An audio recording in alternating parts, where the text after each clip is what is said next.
টানা দুদিনের অবিরাম বর্ষণে বিপর্যস্ত বাঁকুড়া। জলমগ্ন শহরের বিভিন্ন এলাকা, বাড়ছে নদীর জলস্তরও। বহু কৃষি জমি চলে গিয়েছে জলের তলায়, ক্ষতিগ্রস্ত হয়েছে একাধিক ঘরবাড়ি। দক্ষিণবঙ্গে বর্ষা মঙ্গল, ভারী থেকে অতি ভারী বৃষ্টির পূর্বাভাস দিয়েছে আলিপুর আবহাওয়া দপ্তর। কলকাতা, বীরভূম, বাঁকুড়া, ঝাড়গ্রাম, 2 মেদিনীপুর এবং দক্ষিণ 24 পরগনায় ভারী বৃষ্টির সম্ভাবনা।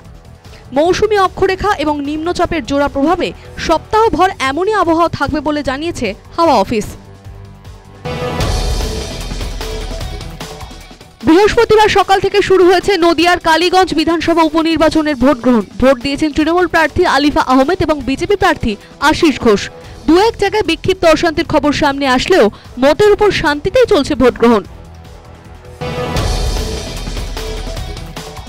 টানা বৃষ্টিতেও ঝোড়ো হাওয়ায় মৌসুমী দ্বীপে বড়সড় ভাঙন, প্রায় 1.5 কিলোমিটার নদীবাঁধ ভেঙেছে বলে খবর। ঘটনায় ব্যাপক আতঙ্ক ছড়িয়েছে নামখানার বালিয়াড়িতে। কংক্রিটের বাঁধ নির্মাণের দাবি জানিয়েছেন স্থানীয়রা। তড়িঘড়ি বাঁধ মেরামতের কাজ শুরু করেছে প্রশাসন। ফের এটিএম লুটের ঘটনা, খোয়া গিয়েছে প্রায় 10.5 লক্ষ টাকা। বুধবার গভীর রাতে ঘটনাটি ঘটেছে শিলিগুড়ি প্রধাননগর থানার অন্তর্গত চম্পাশাড়ি মোড় এলাকায়। এক প্রত্যক্ষদর্শীর দাবি, একসঙ্গে 4 থেকে 5 জন ছিলেন। খবর পেয়ে ঘটনাস্থলে পৌঁছয় শিলিগুড়ি প্রধাননগর থানার পুলিশ। সিসিটিভি ফুটেজ খতিয়ে দেখে ঘটনার তদন্ত শুরু হয়েছে।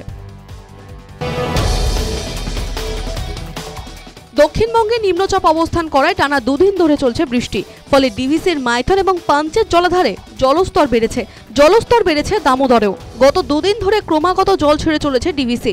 জানা গিয়েছে বৃহস্পতিবার দুর্গাপুর ব্যারেজ থেকে 35,200 কিউসেক জল ছাড়া হয়েছে, যার জেরে জলের তলায় পশ্চিম বর্ধমানের একাধিক এলাকা।